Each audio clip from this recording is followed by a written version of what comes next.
Hello Revolution students, and welcome back to another video on the Russian Revolution, Area of Study 1. In this video we're going to look at the 1905 revolution and focus on the role of the liberals. In my previous two videos I looked at how the peasants and the workers played a key role in the 1905 revolution. Now it's time to look at the liberals. So why were the liberals so angry at the Tsar leading up to 1905? There are a couple of reasons. A couple of policies that the Tsar had put in place, which were, as you can see, they're quite repressive, both legally and politically. So the first one was a reaction there. So Nicholas II continued the repressive policies of the reaction, which were initiated by his father, Tsar Alexander III, in reaction to the assassination of Alexander II, the previous Tsar, who was quite liberal in trying to open up Russian society and introduce some forms of democracy, particularly in establishing the Zemstvos in Russia. However, for his efforts, he was assassinated. So Tsar Alexander III instituted the reaction. And some of the most important aspects of the reaction was, or one of the most important, was the Statute of State Security, which was passed in 1881, and it established special government-controlled courts outside the existing legal system. It removed judges with liberal views or sympathies and increased the powers of the Okhrana and tightened press censorship. The second repressive policy was this policy of Russification. So Russification promoted all things Russian, and it repressed non-Russian minorities, for example, Poles, Jews, Ukrainians, Muslims. It stopped them from, or tried to stop them from using their language and from practicing their culture and practicing their different religions within Russia, and tried to make them all Russian, speak Russian and so forth. And here is a historical interpretation about Russification. More than anything else, it was this policy of Russification, pursued increasingly by the last two Tsars, that politicised the nationalist movements and turned them into enemies of Russia. By 1905, nationalist parties had emerged as a major revolutionary force in most of the non-Russian borderlands. And you can see there is an image above that historical interpretation of members of the Jewish Bund who were killed in Odessa during the 1905 revolution.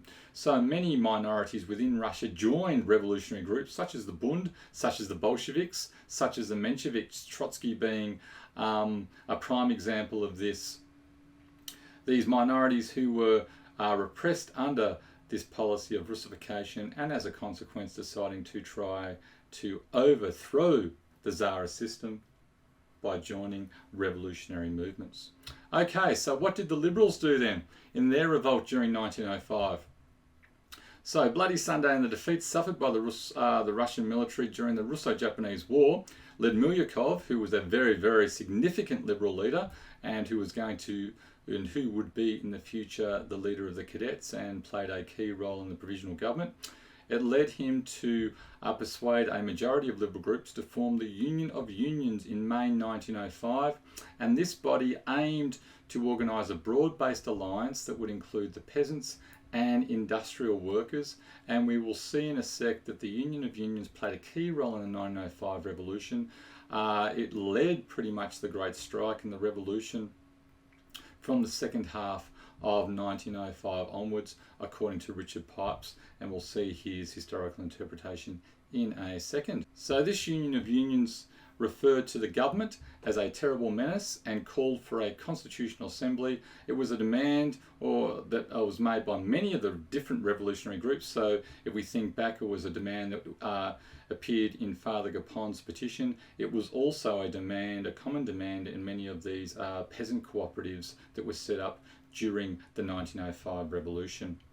And then finally, let's get on to a historical interpretation, and it is from Richard Pipes. On May 8th, 1905, a congress of 14 unions organised by the Union of Liberation in Moscow federated into the Union of Unions under the chairmanship of Paul Milyukov. Milyukov, the leading figure in the liberal movement, by this time was a liberal only in name, because he was prepared to use any means, including the general strike, to topple the autocracy. In the next 5 months, the Union of Unions virtually set the course of the Russian Revolution. So, from its inception, from its creation in early May 1905, according to Richard Pipes, it pretty much led the revolution and the revolutionaries up to early October 1905, when the Tsar released the October Manifesto and made that promise to create a legislative assembly which appeased the liberals and people like Milyukov. Okay, so that is our summary of how the Liberals contributed to the 1905 revolution. I hope you have found it useful for your study of the Russian Revolution, Area of Study 1, and I shall see you next time. Goodbye.